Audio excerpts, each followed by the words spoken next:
Bonjour et bienvenue dans les vidéos du tuto du tuto.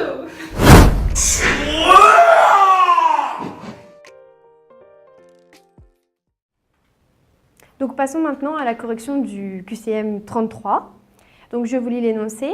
On étudie l'administration intraveineuse d'un principe actif A, donc toujours intraveineuse, pas de problème d'absorption dans cet exercice, caractérisé par son volume de distribution VD égale 25 litres. On se le note de côté. Une constance de vitesse d'élimination K est égale à 0,0693 et une constante de vitesse d'excrétion urinaire K12 est égale à 0,0520. Toutes deux déterminées chez le patient normal. Toutefois, ce principe actif doit être administré à un patient insuffisant rénal dont les reins fonctionnent à 2/3 de la normale.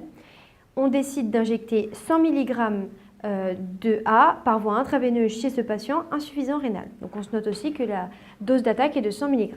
Donc revenons sur toutes ces constantes. Déjà, il faut savoir que la constante totale d'élimination, c'est la somme de la constante d'excrétion et de la constante de métabolisation. Donc si on en a si on en a deux, on va pouvoir trouver la troisième.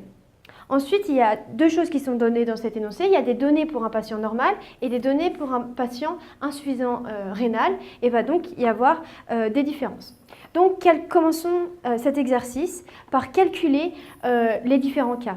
En effet, c'est ce que je vous conseille quand vous avez des exercices comme ça. Avant de vous lancer dans la lecture des items et de vous embrouiller, moi, ce que je faisais, c'était que je calculais toutes les constantes. Comme ça, après, j'étais tranquille et je ne m'embrouillais plus l'esprit. Donc, pour le patient normal, on a la totale et on a la constante d'excrétion. Donc pour trouver la constante de métabolisation, c'est simple, on va prendre la totale et on va soustraire celle d'excrétion. Donc on va faire 0,0693 moins 0,0520. Et ça, si vous le faites, vous allez trouver que c'est égal à 0,0113 H-1. Maintenant, passons au patient insuffisant rénal pour lequel on n'a rien à part qu'on sait que ses reins fonctionnent à 1/3 de la normale. Donc, on sait par contre qu'il n'a a priori pas de problème hépatique. Donc, sa constante de métabolisation va être la même. Donc ça, on va pouvoir la reprendre. Donc c'est la même, 0,173 H-1. Et puisqu'on sait que sa constante d'excrétion puisqu'on sait que ces reins ne fonctionnent qu'à 1/3 de la normale, on va donc multiplier par 1/3 la constante d'excrétion chez le patient normal. On fait donc 1/3 fois 0,0520 et donc là on se retrouve avec 0,0173 H-1. Et donc pour trouver la constante totale, on va sommer les deux constantes d'excrétion et de métabolisation. Et donc, on va trouver K est égal à 0,0346 H-1. Il y a quelque chose qu'on peut remarquer tout de suite, c'est que la constante d'excrétion et la constante de métabolisation sont égales. Ça va nous indiquer que le patient va avoir une fraction d'excrétion qui va être égale à sa fraction de métabolisation. Chez l'insuffisant rénal, il va y avoir autant de métabolisation que d'excrétion pour éliminer le principe actif. Ce n'était pas le cas chez le patient normal, chez qui on éliminait plus par les reins. Et ça va nous aider pour résoudre l'exercice. Donc on va quand même passer à la résolution de cet exercice. Item 161. La quantité totale à l'infini de A excrétée dans les urines sera égale à 50 mg. Donc, puisqu'on a une fraction excrétée qui est de 50%, c'est ce qu'on vient de voir, et qu'à la base, on avait injecté 100 mg, la moitié va être excrétée, et donc la moitié de 100, c'est 50. Donc la 161 est vraie.